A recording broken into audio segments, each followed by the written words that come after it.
एक जिक्र बार बार आ रहा है, वो इसकी बड़ी वजह भी यही दिख रही है पंकज भाई। जो चंपत राय किसी भी संस्था में जब व्यक्ति का इस्तीफा हो गया, तो फिर वो अथॉरिटी कैसे रह गया, और कैसी वो ऑथराइज रह करके वो पास बनवा रहा है, वो बाकी चीजों को मैनेज कर रहा है। आखिर इसको कैसे इसने सीधे तौर पर देख लिया जाए? जो व्यक्ति खुद संस्था से अलग हो चुका हो, जिसके ऊपर इतना गंभीर आरोप लगा, आखिर उसके पास सारे एक्सेस कैसे हैं? देखिए, आपको ये नहीं भूलना चाहिए कि चंपत राय को किसने अपॉइंट किया था। और चंपत राय सर्वे सर्वा एक तरीके से थे उस ट्रस्ट के। और उनकी हनक ऐसी थी कि उस परिसर में, रामलला के परिसर में, उस तरीके से न डीएम और न वहाँ के एसपी जा सकते थे और कर सकते थे, इतनी उनके पास पावर थी। और आज जो कुछ वो कर रहे हैं, ये अयोध्या के कई पत्रकारों ने पहले ही बता दिया था कि चंपत राय अगर मुंह खोलते हैं तो उसमें बहुत बड़े बड़े लोग लपेटे में आएंगे और उन सबके लिए इससे पीछा छुड़ाना बहुत ही मुश्किल काम हो जाएगा।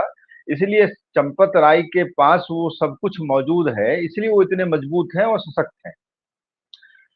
और ये जो इन लोगों के ऊपर जो ये आरोप लगे हैं, जिसमें 8 लोग जेल गए, जांच जारी है और तमाम तरीके से पर्दे डालने की कोशिश हो रही है, इससे पहले थोड़ा सा इतिहास में जाना पड़ेगा और दर्शकों को ये समझना पड़ेगा कि इससे पहले 1990 के आसपास जब आंदोलन चला था, तब भी 1400 करोड़ रुपए के आसपास चंदा जो आया था, उसमें भी आरोप लगे थे विश्व हिंदू परिषद के ऊपर। और वो इन्हीं के नेता लोग थे, उसमें भ्रष्टाचार के आरोप लगे थे। उसके बाद अयोध्या की कहानी और उसके इतिहास को अगर समझेंगे तो ये सब चीजें बहुत ही सामान्य रूप से घटित होने वाली है घटना के तौर पे आप इसको देखेंगे।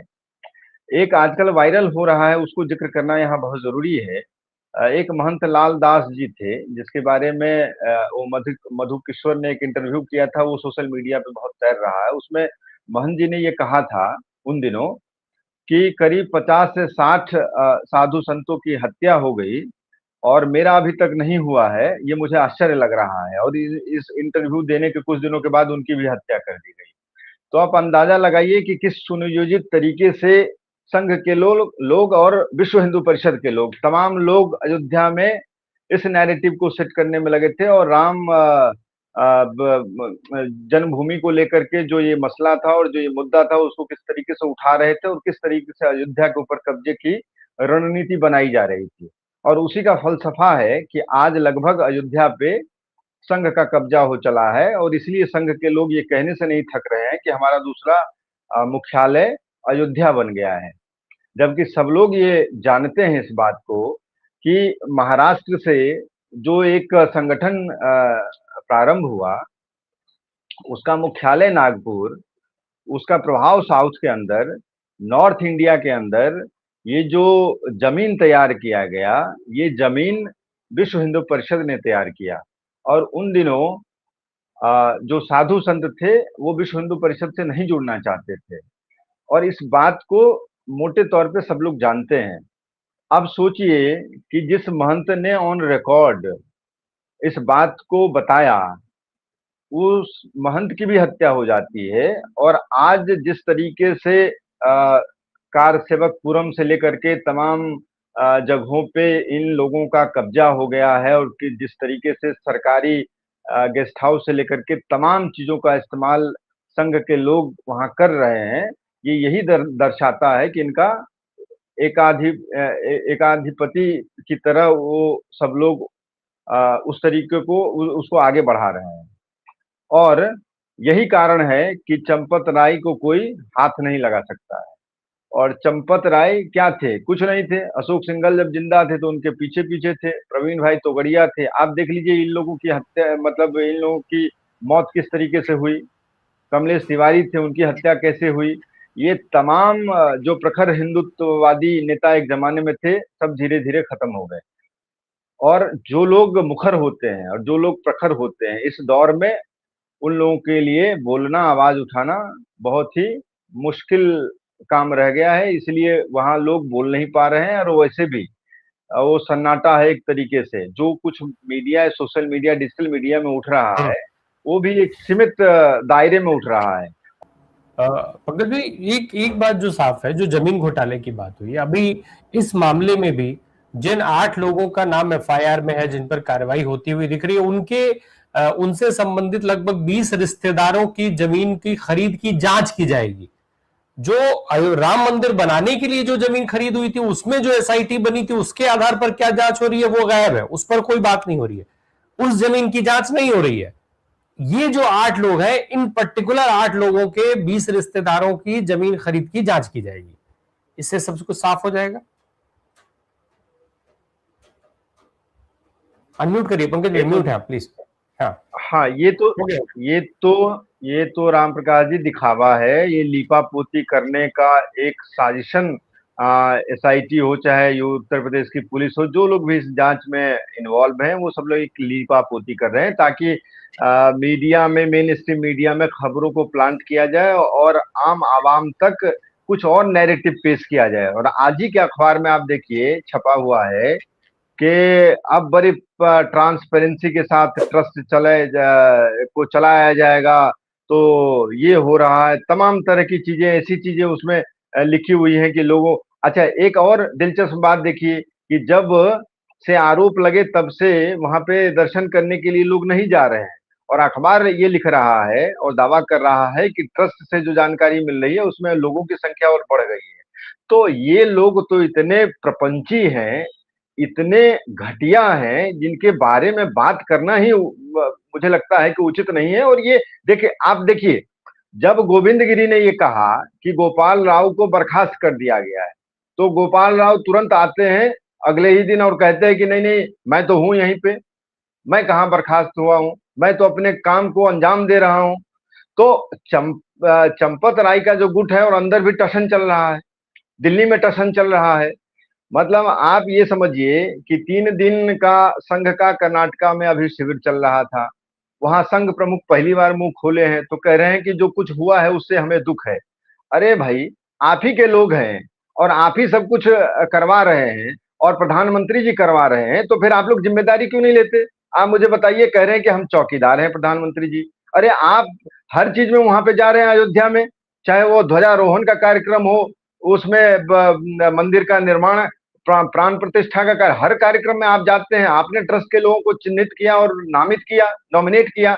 आज चढ़ावा चोरी हुआ है, करोड़ों लोगों के आस्था पे ठेस पहुंचा है, लोगों के सामान गायब हुए हैं और तमाम तरह की चीजों। तो आप रिस्पॉन्सिबिलिटी क्यों नहीं लेते हैं? क्या प्रधानमंत्री की जिम्मेदारी नहीं है ये? प्रधानमंत्री को आकर के कहना चाहिए। तो यहाँ पे खेल चल रहा है, और खेल वहां नहीं चल रहा है, खेल राम प्रकाश जी चल रहा है चंपत राय से आगे। चंपत राय बंसल तो इससे मुक्त नहीं होंगे कि हम ये लेकर के नहीं जाएंगे, वो तो जाएंगे ही जाएंगे, उनके ऊपर एक ठप्पा लग गया। अब सवाल ये उठता है कि ये जो कड़ी है वो आगे तक जुड़ पाएगी कि नहीं जुड़ पाएगी, सबसे बड़ा सवाल ये है। और वो कड़ी आगे तक न जा पाए, इसलिए ये तमाम तरह के ड्रामेबाजी, तमाम तरह की नौटंकी वहां पे हो रही है।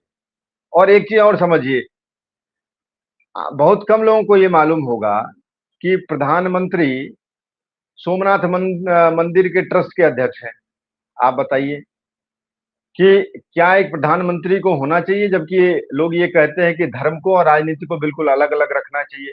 भाई, जो पहले ट्रस्ट अयोध्या में जिस ट्रस्ट के माध्यम से राम जन्मभूमि के लिए आंदोलन खड़ा किया गया, और जितने शंकराचार्य उसमें थे, और प्रभु राम सूर्यवंशी थे, और वहां पे मांगे उठ रही हैं कि भाई सूर्यवंशी कोई नहीं उस ट्रस्ट के अंदर है, तो क्या ये प्रधानमंत्री की जिम्मेदारी नहीं बनती थी? और सबसे बड़ी बात, कोर्ट ने जब ये फैसला दिया, माननीय न्यायालय के फैसले के बाद प्रधानमंत्री को ये अधिकार दिया गया कि भाई आप ट्रस्ट का निर्माण करिए और वहां पे तमाम चीजें हों।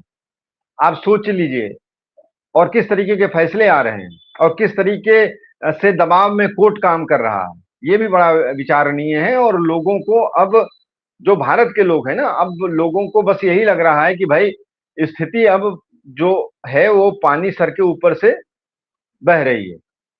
तो कहने का ये मतलब है कि अयोध्या के अंदर ये जो अधिकार की लड़ाई है, आधिपत्य की लड़ाई है, और ये भी सुनने में आ रहा है कि हनुमानगढ़ी के ऊपर भी संघ के लोग नजर गड़ाए बैठे और हुए हैं, और वो भी मंदिर कब्जा करने की स्थिति में ये लोग हैं। आप सोच लीजिए कि अगर ऐसा होता है तो फिर क्या हाल होगा अयोध्या में। क्या अयोध्या को और छिन्न भिन्न करने की साजिश नहीं हो रही है? क्या ये संघ को शोभा देता है कि भाई आप किसी भी धार्मिक प्रतिष्ठान को जाकर के कब्जा कर लीजिए और आम लोगों के भावनाओं के साथ आप खिलवाड़ करिए? क्या इसलिए राम मंदिर आंदोलन उन लोगों ने चलाया था जिन लोगों ने अपनी जान की आहुति भी दी इस आंदोलन में? क्या वो कार सेवक जिनके ऊपर गोली चली और जो जिन लोगों की मौत हुई, क्या उनके लोगों को नहीं रखना चाहिए था इस ट्रस्ट के अंदर? तमाम तरह के सवाल हैं और तमाम सवालों के जवाब देने के लिए कोई उत्तरदायित्व कोई आदमी नहीं ले रहा है। और ये सबसे गंभीर सवाल है कि भारत जैसे मुल्क में जिसको लेकर के ये अभी भी कहा जा रहा है कि भाई आपने कल ही बयान देखा होगा बाबा रामदेव का कि भाई हिंदू राष्ट्र बन जाएगा तो क्या दिक्कत है, मुस्लिमों को क्या दिक्कत है, तमाम तरह की बातें हो रही हैं। ये सुनियोजित तरीके से की जा रही है और इनके पीछे गहरी साजिश है और ये चीजों को मेन स्ट्रीम के चीजों को डाइवर्ट करने की एक कोशिश है जो भारतीय जनता पार्टी के द्वारा कराई जाती है और संघ के द्वारा कराया जा रहा है। अब संघ की स्थिति 2014 के बाद से अब देख लीजिए, दिल्ली का इनका हेडक्वार्टर देख लीजिए जिसमें फोटो खींचना मना है। 7 सितारा इनका है, जो लोग झोले में घूमते थे वो आज फॉर्च्यूनर में घूम रहे हैं। जिन लोगों को कभी लेविश जिंदगी नहीं देखा था आज 5 स्टार होटलों में रुक रहे हैं। तो ये स्थिति ये जो बदलाव आया, ये जो परिवर्तन आया है, इस बात को हर आदमी जानता है और यही वो वजह है जिसकी वजह से बहुत सारी चीजों को ढांकने की, छुपाने की ये कोशिश हो रही है। और सबको पता है, संघ के लोग, चाहे वीएचपी के लोग, चाहे भारतीय जनता पार्टी के लोग किस तरीके से कार्य कर रहे हैं, किस तरीके से इस देश को अंदर ही अंदर खोखला करने की एक साजिश के तहत एक काम कर रहे हैं। उसका परिणाम बहुत ही भयावह होगा आने वाले समय में। इस चीज को लोग नहीं समझ पा रहे हैं और ये जो लोग कर रहे हैं इसको लेकर के हमें ये लगता है कि विपक्षी, जैसे सर ने कहा कि विपक्षी दल के लोगों को भी सड़क पर उतरने की आवश्यकता है और मुझे लगता है कि जोर शोर से इस मुद्दे को उठाना चाहिए और ये मुद्दा जो है इतना जल्दी शांत होने वाला नहीं है, चाहे मर्जी ये लोग कितना भी लीपापोती कर ले, लेकिन हमें नहीं लगता है कि ढकने से ये चीजें और उभर करके सामने आएंगी। और ये सब तो प्यादे हैं, जितने लोग अंदर गए हैं। अभी बड़े लोगों पे हाथ डालने की हिम्मत न एसआईटी को है, न उत्तर प्रदेश पुलिस को है, न किसी जांच केंद्रीय एजेंसी को है। और जब प्रधानमंत्री खुद किसी भी चीज में डायरेक्ट रूप से इन्वॉल्व है, जब निपेंद्र मिश्रा इन्वॉल्व है, तो बाकी की बात ही छोड़ दीजिए। जो निपेंद्र मिश्रा खुद कहते हैं डकैती है, खुद निर्माण समिति के वो बने हुए हैं, खुद वहां हेरा फेरी हो रही है, निर्माण में, राम मंदिर निर्माण में 40% कमीशन मांगे जा रहे हैं और खुद दीपेंद्र मिश्रा चुपचाप बैठे हुए हैं। उनका इतिहास देख लीजिए, यहाँ से जब वो नोएडा में तब से लेकर के वहां जब सेक्रेटरी थे तब से लेकर के यहाँ तक उनका कार्यकाल खुद ही एनालाइज कर लीजिए आप कि किस तरीके से कार्य करते रहे। तो ये तमाम चीजें हैं और मुझे लगता है कि इसको लेकर के जो एक आक्रोश है आम पब्लिक में और जिस तरीके से आस्था के साथ कुठाराघात किया गया है, वो आने वाले समय में उसका भुगतान किसी और को नहीं, भारतीय जनता पार्टी को करना पड़ेगा।